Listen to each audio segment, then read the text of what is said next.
आज का प्रवचन सत्संग को।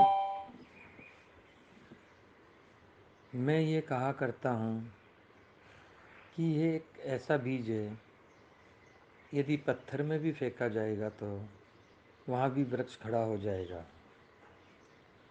लेकिन आजकल वो बात कहनी मैंने बंद कर दी, इसलिए कि इतने पत्थर मिले मुझे, इतने पत्थर मिले। आखिर मैंने ये कहा कि पत्थर तू प्रधान, बाबा मैं हारा। उसका एक कारण है, लोग आते हैं केवल काम बनाने के लिए। उसके संतान नहीं, हाथ जोड़कर कहा मेरे संतान नहीं। अच्छा जा, तेरे संतान होगी, हो गई उसके संतान। अब वे क्यों आए? ऐसे ऐसे पत्थरों को मैंने देखा। 28 वर्ष हो गया मुझे ऐसे पत्थरों को देखते देखते। लेकिन ये आप जानती हो ना कि जिसे कीमती आप कहती हो वो भी पत्थर है। ये जो नीलम कहती हो आप, ये भी पत्थर है। जिसे पन्ना कहती हो आप, ये भी पत्थर है। ये पत्थर कीमती हो जाते हैं जब ये पत्थर कीमती हो जाते हैं कब?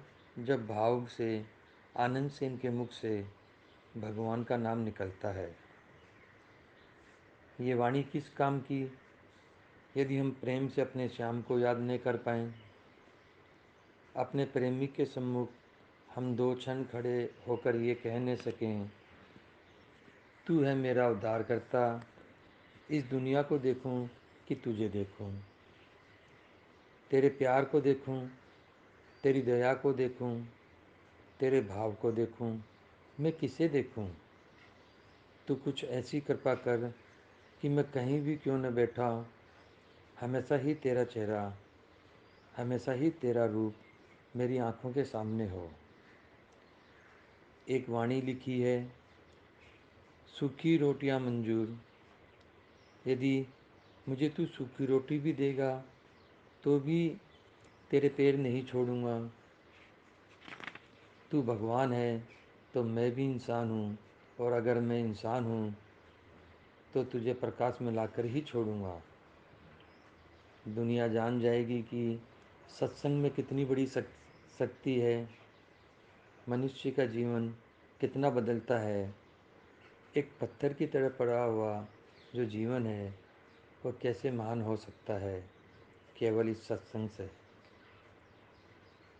तात सुख अपवर्ग सुख, धरिया तुला एक अंग। तुला ने ताही सकल मिली, सो सुख लब सत्संग। तात सुख अपवर्ग सुख, धरिए तुला। एक तराजू के ऊपर तुम स्वर्ग के सुख को, भक्ति के सुख को रख दो, और दूसरी तरफ एक क्षण मात्र के सत्संग के सुख को रख दो, तो ये दोनों स्वर्ग का और मोक्ष का सुख बराबरी नहीं कर सकेंगे। एक क्षण मात्र के सत्संग की बराबरी नहीं कर सकेंगे। कोई पूछ बैठे कि सत्संग एक क्षण भर के लिए हुआ, और वह कहता है, मैं नहीं कहता, ये तुलसीदास की कही हुई बात रामायण में लिखी हुई है। सत्संग से स्वर्ग की प्राप्ति, इसलिए सत्संग पिता है, और स्वर्ग की प्राप्ति पुत्र, और सत्संग से ही मुक्ति की प्राप्ति होती है, इसीलिए सत्संग पिता और मुक्ति पुत्री। किंतु मैं तो स्वर्ग भी नहीं चाहता, मुक्ति भी नहीं चाहता। मैं तो युक्त होना चाहता हूँ तुमसे। होंगे वे जो तुम्हारे भक्त जो ये कहते होंगे कि तुम हमें पार करो। हम तो तेरे साथ हैं, पार करना कैसा।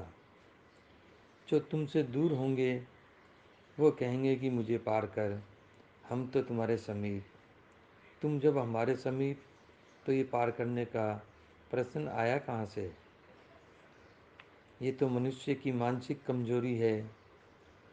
जिस मानसिक कमजोरी के कारण मनुष्य कहता है कि तू मेरा उद्धार कर। उद्धार तो उसी दिन हो गया जिस दिन हमने सत्संग में आना शुरू किया, सत्संग करना शुरू किया, हमारे जीवन में जिस दिन सत्संग का पौधा लग गया, उसी दिन आप ये समझो कि अब आपको कोई आवश्यकता नहीं कहने की कि हमारा उद्धार उद्धार कर। मैं आपको झूठी बात नहीं कहता, मैं झूठा आश्वासन नहीं देता। मैंने जो बातें आपसे कही है कि जो यथार्थ में सत्संगी है, सत्संग में आना एक अलग बात और सत्संगी होना एक अलग बात। साफ कपड़ा है वो अलग बात, और एक रंग में रंग दिया है वो एक अलग बात। समझ लो आप। इसी तरह से केवल आने मात्र से नहीं, बल्कि जब सत्य के रंग में आपका हृदय रंग जाए, तब सत्य नाशवान नाशवान नहीं, अविनाशी है। तो आप भी नाशवान नहीं, नाशवान ये शरीर। दांत गिर गए, क्या किया आपने? नकली दांत लगा करके यदि हम दिखलाएं कि देखो है ना दांत, दांत दिखलाने से तो कोई लाभ नहीं। जिस रूप से रखेगा, देख दांत था न, तब भी तुझे प्यार करता था, दांत नहीं है तो क्या प्यार कम हो गया? गरीबी में लोग कहते हैं कि हम भगवान को याद करते हैं। कबीर ने कहा, सुख में सुमरन ना किया, दुख में किया याद। कहे कबीर उस दास की, कौन सुने फरियाद। सुख में सुमरन ना किया, जब सुख मिला कौन याद करता है। मुझे तो बहुत से मिले ऐसे जिन्होंने पैर पकड़ कर कहा कि ये पैर ही मेरे लिए सब कुछ है, इन्हें छोड़कर मैं कभी नहीं जाऊंगा। आज मैं उनको देखता हूँ कि कहाँ का कहाँ बदल गया। किस पर विश्वास करूँ? मुझे तो पैर पकड़ने की ज़रूरत नहीं, मैं तो पसंद भी नहीं करता। लोग इस चीज़ को जानते नहीं। बेकार में जो पैर पकड़ता है, वे अपना अवगुण इन पैरों पर छोड़ जाता है। रात को नींद ठीक से नहीं आती। आप आप ही लोगों की कृपा से ये जो पैर छूती हैं, उनके मन में न जाने क्या भावना रहती है। पैर दिया छू, अब रात में नींद नहीं आती। न मैं कोई चिंता करता हूँ, रात के 2 बज गए पर नींद का नाम नहीं। इधर उधर करता मैं कहता हूँ कि हे भगवान, आज तू मुझे सोने देगा कि नहीं। ये भगवान का दोष नहीं, मैंने लोगों को कुछ कहा नहीं, लोगों ने मेरे पैर छू दिया। पैर छूने से क्या होता है, इसको तो आप कैसे जानो। रामकृष्ण परमहंस किसी को पैर छूने नहीं देते थे। कहा करते थे, रे बाबा, ये विलासी मेरा पैर छूकर मुझे भी विलासी बनाने के फेर में है। ये महालोभी है, यदि इसने पैर छुए तो ये मुझे लोभ से ग्रसित कर देगा। सचमुच में यदि आपके भीतर प्रभु के नाम का प्यार है, यदि आपके भीतर भगवान की उपासना है, तो आपको अवश्य ही आनंद मिलेगा। हरि ओम।